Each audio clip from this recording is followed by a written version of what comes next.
la question. Est-ce que parce qu'elles sont de riches femmes d'affaires, qu'elles sont proches du régime, qu'elles doivent bénéficier d'un traitement particulier? Je ne le pense pas aussi, Winner, comme vous. Mais vous savez, souvent, il y a des responsables de la police qui n'hésitent pas à demander lorsqu'il y a des coups. On dit oui, nous étions au courant, nous avons eu l'information. Et puis, malgré tout ça, on voit que l'opération a lieu, les braqueurs, non seulement ils opèrent, mais ils disparaissent après dans la nature.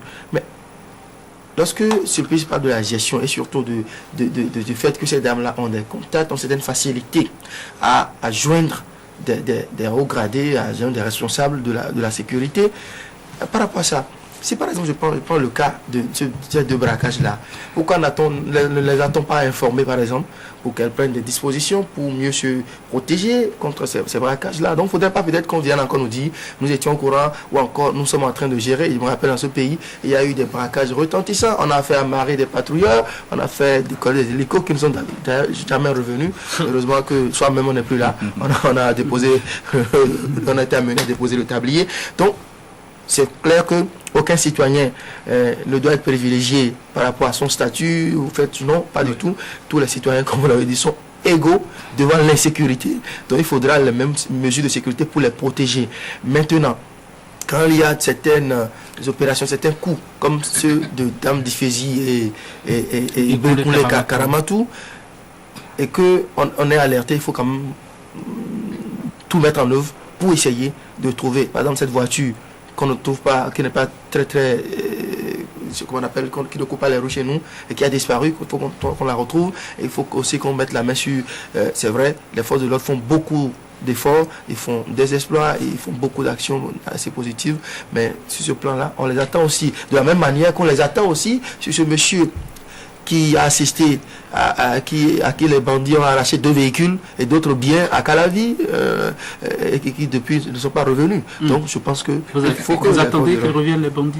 Non, pas que les bandits reviennent, mais que les véhicules reviennent, que les biens volés, que les forces de l'ordre puissent les retrouver aussi. Oui. Donc, la police un jour pinacle, un jour ça ronchonne, ça boude, ça me dit quoi? Que la conquête est permanente. C'est ça. Tous les jours, les braqueurs ne se reposent pas. Donc, malgré qu'au cours de certaines opérations de gestion de tir, on les abat, ils ne découragent pas, ils continuent.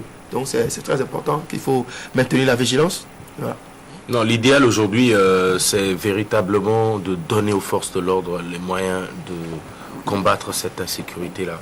Parce que les forces de l'ordre ne peuvent pas, au jour le jour, traquer les braqueurs qui ne se décourage jamais, comme l'a dit André tout à l'heure. Oui, très bien. Nous allons changer de sujet. Autre sujet qui retiennent ce matin votre attention. Je commence par qui? Je commence par François Messin.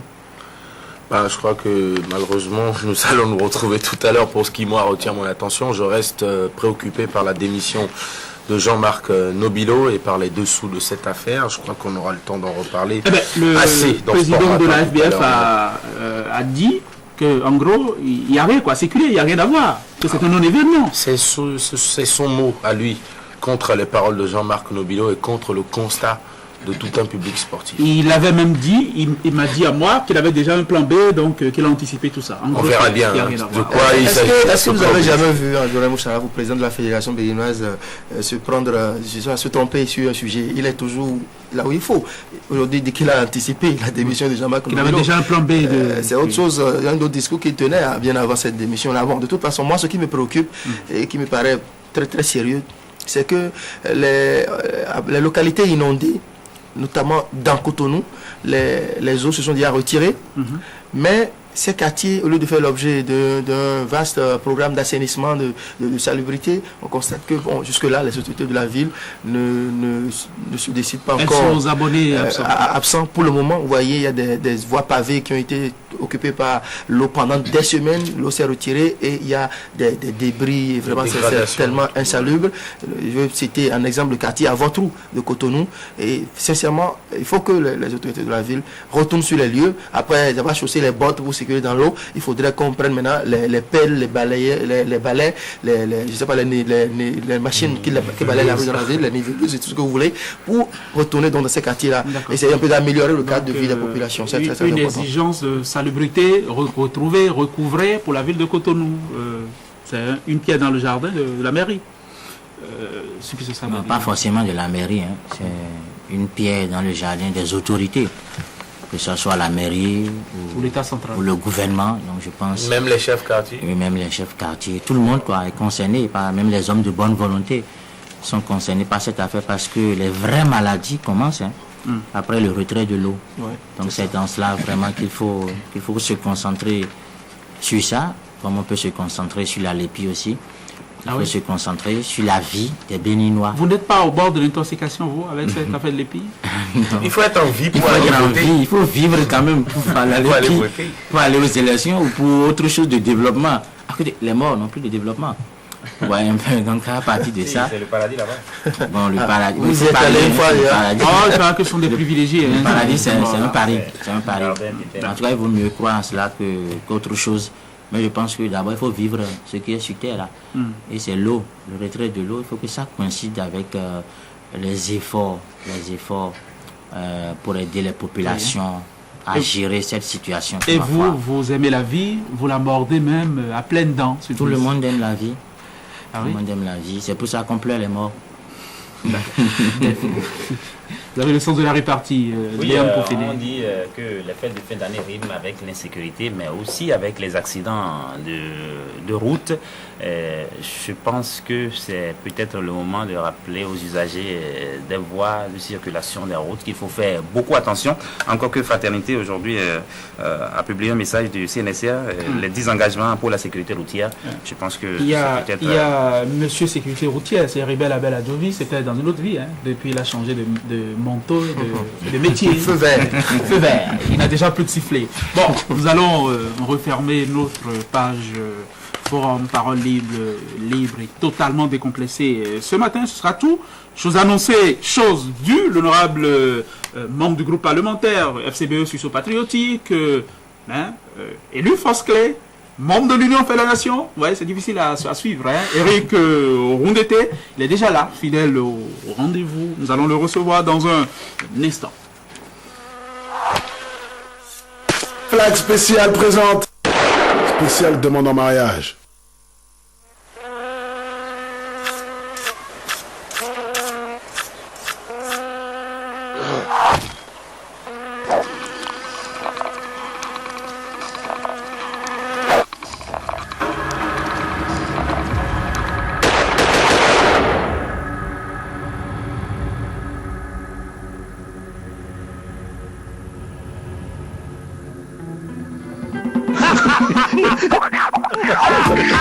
Flag spécial, parce que la vie est spéciale.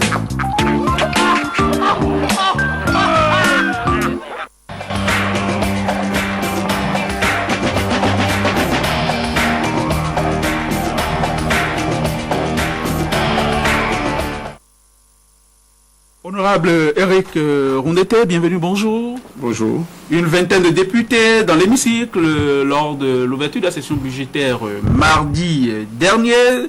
Ceci suit évidemment ce qui est resté dans les mémoires, c'est le boycott massif de la cérémonie d'ouverture de la session devant le corps diplomatique, devant tous vos invités. C'était le jeudi d'avant, c'est devenu une habitude. Vous êtes devenus des coutumiers du fait, d'éternels boycotteurs. Combien de fois déjà, et derrière ça, ma question, Eric Rondeté, que se passe-t-il à l'Assemblée nationale? Merci beaucoup pour l'invitation que vous nous faites. Vous avez été très dur avec les députés hier, mais nous n'allons pas être durs avec ceux qui créent ce genre de situation. Vous savez, Jésus a été mis à la croix, entouré de quelques voleurs, et il a été, disons, soumis à des fouets par des gens qui ne méritaient pas de le fouetter lui. Et pour toute réponse, il a imploré son Père. Pardonne-leur, ils savent pas. Seigneur, pardonne-leur, car ils ne savent pas. Père, pardonne-leur, car ils ne savent pas ce qu'ils font. En effet. Ça, c'est la catéchèse. Et je pense que nous devons aller dans cette voie tracée par Jésus pour pardonner à ceux qui professent à l'encontre des députés un certain nombre de méchancetés, un certain nombre d'injures. Je ne parle pas des journalistes, vous savez où je vais, car il s'agit pour nous de promouvoir la paix. Et pour cela, je pense que le président de l'Assemblée nationale, Eric, nous ne devrions pas lui répondre, nous ne devrions pas retourner au président de l'Assemblée nationale les injures qu'il a proférées à ses collègues. Oui, Eric Rondeté, vous êtes rancunier. Il y a même une part de rancœur chez vous. Oui, mais rassurez-vous, ici c'est pas un tribunal populaire et il n'y a pas de Ponce Pilate pas ici. Donc soyez tranquilles, nous sommes des amis, nous sommes les amis des députés. Et puis j'ai fait la question, vous n'avez toujours pas répondu. Que se passe-t-il à l'Assemblée nationale? Vous savez, il se passe qu'un ensemble de députés, notamment ceux qui sont de l'opposition, refusent d'aller faire du cinéma, d'aller s'asseoir pour écouter un discours qui est en déphasage avec la réalité du Parlement. À quoi bon d'aller s'asseoir pour s'entendre dire des choses qui n'ont pas leur place là où elles sont dites? Le perchoir de l'Assemblée nationale est une place sacrée. Et le règlement de l'Assemblée nationale consacre que lorsque le président de l'Assemblée nationale veut exprimer des positions personnelles, il doit descendre du perchoir. Des positions liées à la lépie, des positions liées au ressentiment personnel ne sont pas exprimées au perchoir. Même le chef de l'État, quand il vient à la tribune, mais il ne vient pas au perchoir. Le perchoir, c'est un lieu d'équilibre, d'organisation du débat parlementaire. Donc, des députés estiment que la manière dont le Parlement est gouverné n'est pas bonne. Et ce qu'ils ont comme expression, c'est de dire, nous devons dire au président de l'Assemblée nationale et dire à l'ensemble des gouvernants, à travers le boycott de cette cérémonie-là, je dis bien de cette cérémonie, et non du travail parlementaire, il ne faut pas y aller, il ne faut pas aller participer à la mise en scène et au cinéma. Il ne sert à rien d'aller, disons, exposer ses dents lorsque l'on n'est pas content de la manière dont ça se passe. J'insiste là sur la question du temps utile à l'Assemblée nationale. Le temps utile à l'Assemblée nationale, ce n'est pas le temps consacré au discours. C'est le temps consacré à l'étude des lois. C'est le temps consacré aux questions parlementaires, aux questions posées au gouvernement. C'est cela. Et vous serez d'accord avec moi que le temps utile à l'Assemblée nationale n'est pas bien géré. La preuve, depuis mardi, où nous sommes allés, disons, recevoir notre douche après la douche d'avant, l'Assemblée n'est pas convoquée pour aujourd'hui. Elle n'est pas convoquée pour demain.